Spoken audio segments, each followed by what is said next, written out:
এদিকে জুলাই সনদের দাবিতে রাজধানী শাহবাগ মোড় অবরোধ করেছে জুলাই যোদ্ধারা। সেখানে রয়েছেন আমাদের সহকর্মী জাকারিয়া খান। সরাসরি চলে যাচ্ছি তার কাছে।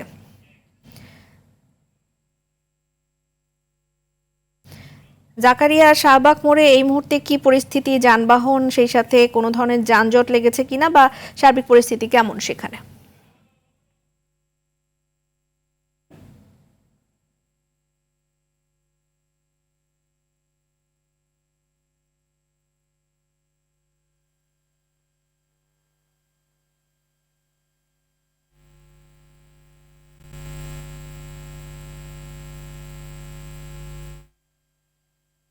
ঘোষণাপত্র এবং জুলাই সনদ বাস্তবায়ন এবং এই বিপ্লবের অন্তর্ভুক্ত করা, এই দাবিতে কিন্তু তারা এখানে আজকে সমাবেত হয়েছেন।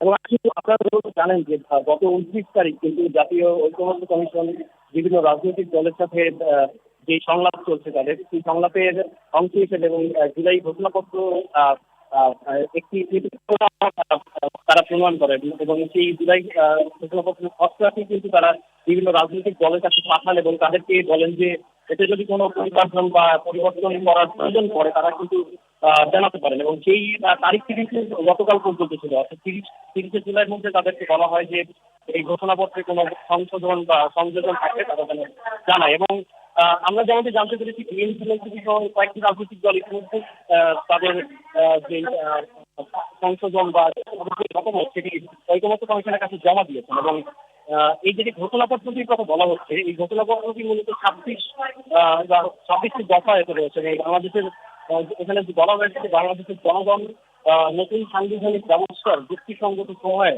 আয়োজিত একটি অবাধ সুষ্ঠু নিরপেক্ষ নির্বাচনের মাধ্যমে দেশের মানুষের প্রত্যাশা, বিশেষ করে রাজনীতি শাসন ও মানবাধিকার বৈষম্যহীন সমাজ এবং গণতান্ত্রিক রাষ্ট্র ব্যবস্থা প্রতিষ্ঠায় অভিপ্রায় ব্যক্ত করেছে। এবং এটাই কিন্তু আসলে মূলত দাবি এখানে যারা আন্দোলন করছে এবং যারা সমাবেত রয়েছে তারা কিন্তু দাবি ধরে নিয়ে আসছে। এবং তারা বলছেন যে সনদ যত দ্রুত বাস্তবায়ন করা যায় তত কিন্তু রাষ্ট্রের জন্য মঙ্গল হবে। কারণ একটি গণ অভ্যুত্থানের মধ্যে দিয়ে আজকে এখানে এসে বাংলাদেশ দাঁড়িয়েছে এবং সেই গণ অভ্যুত্থানের স্বীকৃতি কিন্তু এই জুলাই কর্মসূচি। এবং এই গণ অভ্যুত্থানের পক্ষের যে শক্তি, যারা রাজপথে আন্দোলন করেছেন, যারা আহত হয়েছেন, যারা তাদের পরিবারের সদস্যকে হারিয়েছেন, আজকে কিন্তু তারাই এখানে এসে সমাবেত হয়েছে। এবং তাদের এই যৌক্তিক দাবি নিয়ে পরবর্তীতে দেখা যাক রাষ্ট্র বা সরকার কি ব্যবস্থা নেয়।